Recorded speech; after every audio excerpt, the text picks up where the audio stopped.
मिनश्शैतानिर्रजीम बिस्मिल्लाहिर्रहमानिर्रहीम अल्लाहुम्मा सल्ली अला सय्यिदना मोहम्मद व अला आलि सय्यिदना मोहम्मद। डॉक्टर फ़हीम हर्बलिस्ट का आपको अस्सलामु अलैकुम व रहमतुल्लाहि व बरकातहू।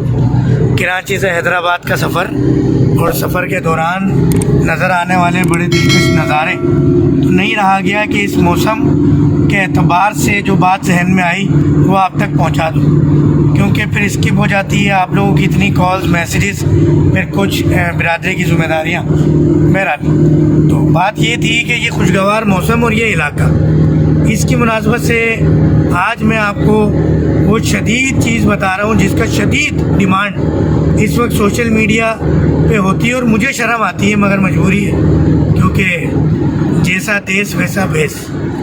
आज हम आपको बताने जा रहे हैं मर्दाना ताकत के हवाले से तिला बनाने का तरीका, और उस तिला के लिए आपको फ्री ऑफ कॉस्ट जो चीज़ मिलेगी वो इस तरह के इलाके से मिलेगी जो कि आबादी वाला ना हो।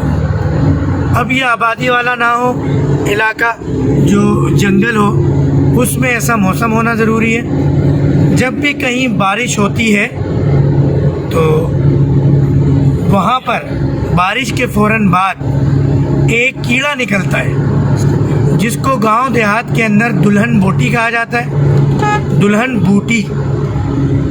और हमारी तिब की ज़बान में मशहूर है बीर बहूटी के नाम से।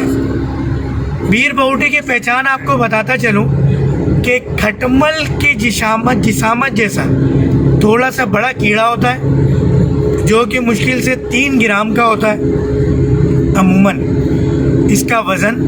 और ये बिल्कुल शनील मखमल, जो रेड ड्रेस आपकी दुल्हन का होता है उस तरह का उसका ड्रेस होता है अल्लाह ताला की तरफ से। और क्योंकि ये मौसम देखें बड़ा खूबसूरत खुशगवार मौसम है, तो इस हवाले से मुझे ये नुस्खा याद आया। आप बीर बहूटी तकरीबन हज़ारों की सैकड़ों की तादाद में इस तरह के जंगलात से निकलती है सुराखों में से, और ये पूरे 12 महीने यकीन करें अंदर होती है। 12 महीने बीर बहूटी सहरा ही जंगलात के अंदर होती है। और ये जिस तरह चींटियाँ होती है, चींटे होते हैं, मकोड़े होते हैं, इस तरह का सुराख करके ये बाहर आती है। ये बिल्कुल भी नहीं काटती। अगर आप इसको अपने हाथ में लें, उंगली में लें, तो आप बड़ा अच्छा महसूस करते हैं कि ये बड़ी खूबसूरती से चलती है और आपको गुदगुदी सी महसूस होती है। तो ये तकरीबन 100 के करीब आप बीर बहूटी जमा कर लें और इसको 6 से 8 घंटे के अंदर इसका तिला बनाना है। आपने तिला कैसे बनाना है, आपने कढ़ाई ले लेनी है और ज़िंदा बीर बहूटी आपने डाल लेनी है उस कढ़ाई के अंदर। और उस कढ़ाई में आप थोड़ा सा सरसों का तेल आपकी वो उसके अंदर भीग जाए आप डाल लेंगे। और इंशाल्लाह तहसीन भाई बेफिक्र है, बिल्कुल टेंशन ना लें। तो जब आप इसको हल्की आंच पे पकाते रहेंगे और इतना पकाएंगे कि ये सूख जाएगी और ये आपका 100 ग्राम तेल तकरीबन 20 से 25 ग्राम तेल रह जाएगा और गाढ़ा हो जाएगा।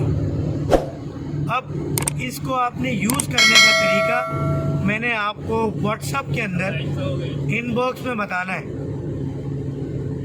तो वो क्योंकि तरीका ऐसा है उसका कि मैं यहाँ पे, क्योंकि हमारी बहनें, हमारी बेटियाँ, हमारे बच्चे भी जो कि टीन एजर्स होते हैं और वो भी ये वीडियो देख रहे होते हैं, तो मैं तरीका आपको नहीं बता पाऊँगा। बारिश हो रही है तो ये एक बहुत बड़ा नुस्खा मैं दे रहा हूँ।